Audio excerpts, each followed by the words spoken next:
I request star writer, amazing producer Kona Venkat గారు మాట్లాడుతుందిగా కోరుకుంటున్నాను ఇప్పుడు.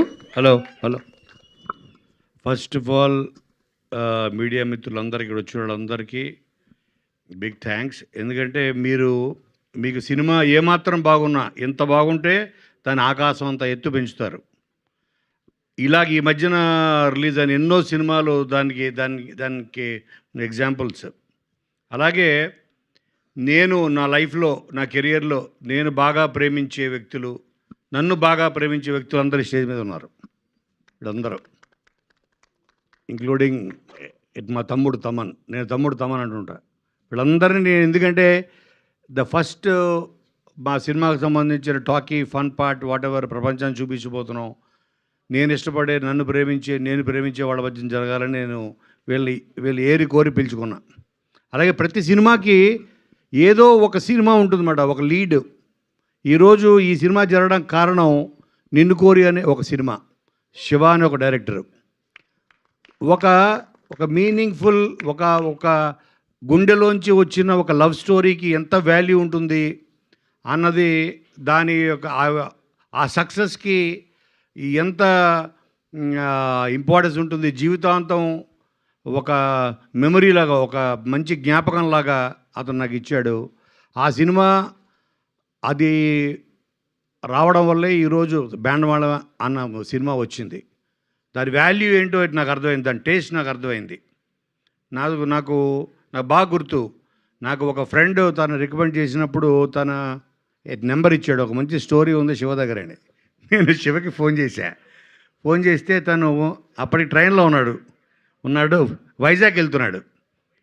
నేను కోన వెంకట్ని మాట్లాడుతున్నాను, నీ దగ్గర స్టోరీ ఉందని అట్లాంటా నుంచి ఫ్రెండ్ ఇచ్చాడు నెంబరు. అంటే వచ్చేయమంటారు సార్ అన్నాడు. అంటే చైన్ లాగి దూకేసేలా ఉన్నాడు. వద్దు, నువ్వు వచ్చినా కూడా కలవను నేను, నువ్వు ఎందుకు వెళ్తున్నావో పండక్కి ఆ పని చూసుకొని రా, అప్పుడు కలుస్తా నేను. అట్లేదు వచ్చేస్తా సార్ అంటున్నాడు. అంటే అంత ఆకలి మీద ఉన్నాడు.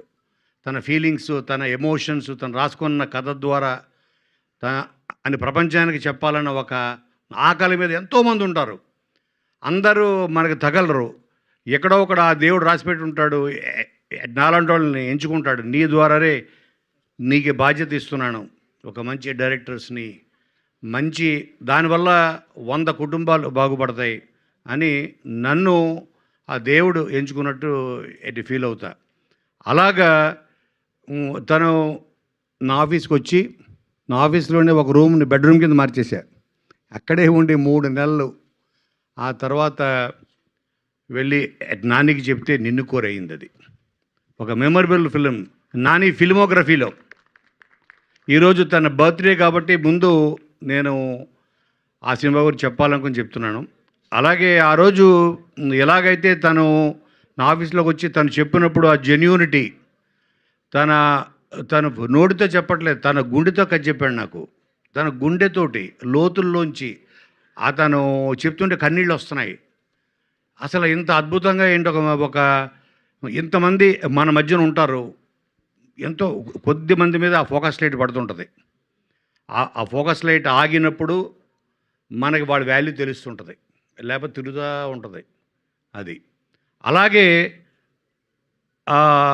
కొన్ని సంవత్సరాల తర్వాత మళ్ళీ నా దగ్గరికి వచ్చాడు శివ.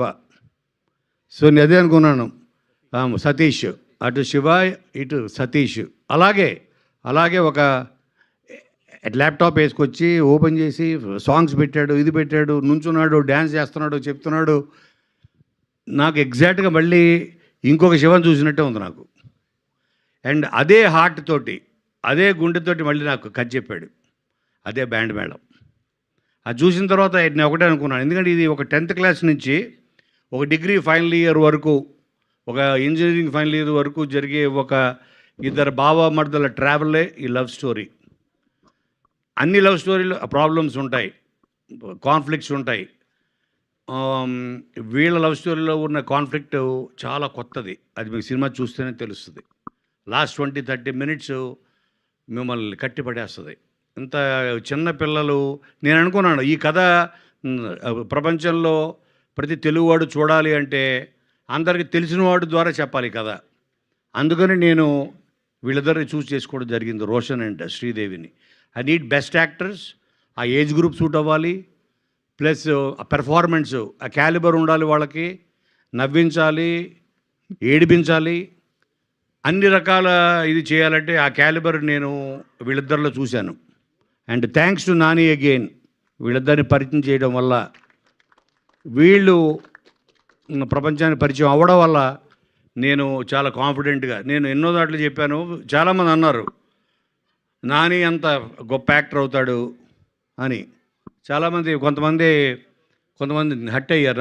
నాకు అర్థం కాలేదు, నానితో కంపేర్ చేస్తారేంటండి. మనం మన లైఫ్లో ఒక గోల్ పెట్టుకుంటాం, ఫలానా అంత గొప్పోడు అవ్వాలి, నువ్వు ఇంత గొప్పోడు అవ్వాలని అంటుంటారు పేరెంట్స్. సచిన్ టెండూల్కర్ అంత గొప్ప క్రికెటర్ అవ్వాలని, అంతేగాని సచిన్ని తొక్కేమని కాదు అర్థం దానికి. సో ప్రతి వాళ్ళకి ఒక బెంచ్ మార్క్ ఉండాలి ఆ లైఫ్లో. నాకు తెలిసి తన పెర్ఫార్మెన్స్ చూసి తను పెట్టుకున్న బెంచ్ మార్కే నాని అనుకుంటున్నాను నేను. సో అందుకనే like it's not a comparison, అది ఒక గోల్ అంటే ఇక దానికి మించి లేదని అర్థం, అంతకన్నా గొప్ప పొగడత ఇంకోటి లేదు. అలాగే మొన్న ఓ టీజర్ రిలీజ్ అయ్యి మేము చిన్న స్పెషల్ గ్లిమ్స్ వదిలాము. తమన్, నువ్వు చూసావు అది? అందులో ఏంటంటే తను మధ్యలో వెళ్ళిపోయి గర్ల్ ఫ్రెండ్స్ కన్నా చిన్నప్పటి నుంచి ఉండే స్నేహితుడు బెటర్ అని స్నేహితుడికి తాళి కట్టేస్తాడు హీరో. అది చూసి కొంతమంది కనెక్ట్ అయ్యారు ఒక సెక్షన్. సార్ మీరు మమ్మల్ని కూడా గుర్తించారు, గే లవ్ స్టోరీ చెప్తున్నారు అని. అరే నీకు ఎలా అర్థమైంది ఏంట్రా, ఇది గే లవ్ స్టోరీ కాదురా అంటే, ఇప్పుడు తాళి కట్టాడని ఆ నెక్స్ట్ డే పాల గ్లాస్ పట్టుకుని వెళ్తాడు లోపల రూమ్లోకి అని మీరు ఏదేదో ఊహించుకున్న కాదు. అది ఓన్లీ ఒక సింబాలిక్ జెస్చర్. అంటే మన చిన్నప్పటి నుంచి ఉండే స్నేహితుడు మనకి మధ్యలో వెళ్ళిపోయి మనల్ని ముంచి వెళ్ళిపోయే గర్ల్ ఫ్రెండ్స్ కన్నా మనకి ఫ్రెండ్సే బెటరు అని చెప్పడం అన్నది దాని ఉద్దేశం. సో కాబట్టి బ్యాండ్ మేళం డెఫినెట్గా మిమ్మల్ని అందరినీ, అంటే వీళ్ళు చాలా ఓ లేత టెండర్ లవ్ స్టోరీ ఇది. అండ్ దీంట్లో ఎస్పెషల్లీ నేను చెప్పాల్సింది సాయి కుమార్ గారి గురించి. నేను ఫస్ట్ కథ చెప్పించింది ఆయనకే.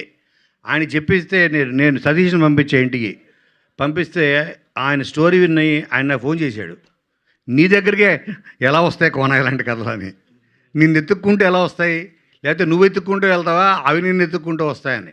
నేను చెప్పాను కదా, ఇది డిజైన్ ఆఫ్ గాడ్.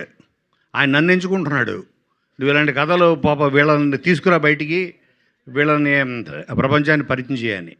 అలాగే తర్వాత చెప్పించిన వ్యక్తి చంద్రబోస్. ఇప్పుడు మీరు విన్న ఆ సాంగ్ బెల్లం చుట్టూ ఈగ లెక్క అని. సో ఆ సాంగ్ అలాంటి 3 ఎక్స్ట్రాడనరీ సాంగ్స్ రాశాడు.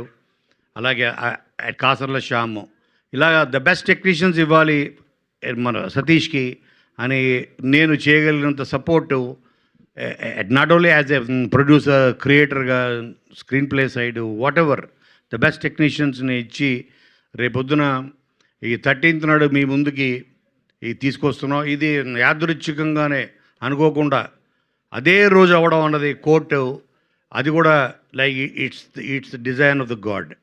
కాబట్టి మళ్ళీ అదే సక్సెస్ మీరు మళ్ళీ నా కోసం కాదు, మళ్ళీ ఈ యంగ్ టాలెంట్ కోసం, మళ్ళీ సతీష్ కోసం, అటువంటి ఎంతోమంది యంగ్ టాలెంట్ని మళ్ళీ మీకు పరిచయం చేసి మంచి కథల్ని మీకు పరిచయం చేసే నాకు ఆ శక్తిని, ఆ సక్సెస్ ఇస్తుంది అని నేను మనస్ఫూర్తిగా కోరుకుంటూ, మీరందరూ 100% దీని గురించి నెక్స్ట్ 10 years మాట్లాడుకుంటారు బ్యాండ్ మేళం గురించి అనే నమ్మకంతో మీరందరికీ మరొకసారి థ్యాంక్ యూ సో మచ్.